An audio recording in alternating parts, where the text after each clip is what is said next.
Hi everyone, today's book is Spaghetti with the Yetti, and I love reading this book because spaghetti is one of my favourite foods. A boy called George had an excellent plan to go and discover the Yetti. He put in his backpack a warm woolly hat, a map and a tin of spaghetti. I wonder what he's going to do with it. Slowly, George climbed up a steep mountain path in search of the mythical beast, when he stumbled straight into a monster who was eating a sumptuous feast. "Hooray!" shouted George. "I knew you'd be here. I'm sure that you must be the Yetti." The monster stood up with a furious gaze. "Are you crazy? My name is Betty."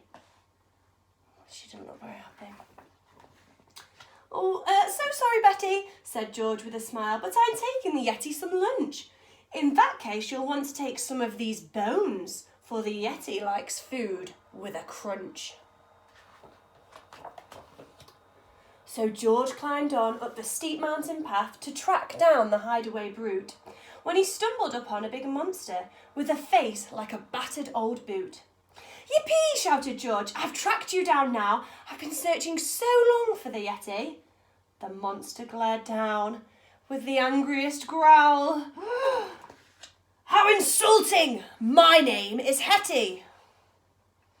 Uh-oh. "I'm so sorry, Hetty," said George with a sigh, "but I'm taking the Yetti a treat." "In that case, you'll want to take one of these goats, for the Yetti likes food with a bleat." So George trudged on up the steep mountain path, dragging the goat by her tail, when he spotted a shape in the distance and he heard the most bone-chinning wail. "Hurrah!" shouted George. "At last, this is you! I've been looking so hard for the Yetti."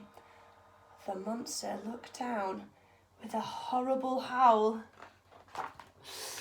"Are you bonkers? My name is Nettie." Oh dear, he's not doing very good here at finding this Yetti.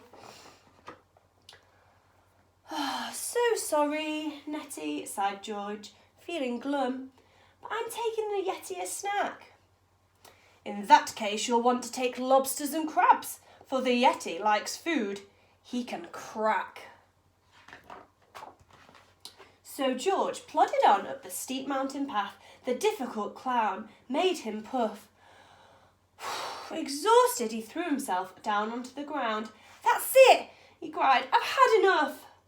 As George sat despondent, his head in his hands, a shadow fell over that place. He felt something hairy, a prod on the back, and then turned and peered up at... What do you think it's him? A face! Ooh.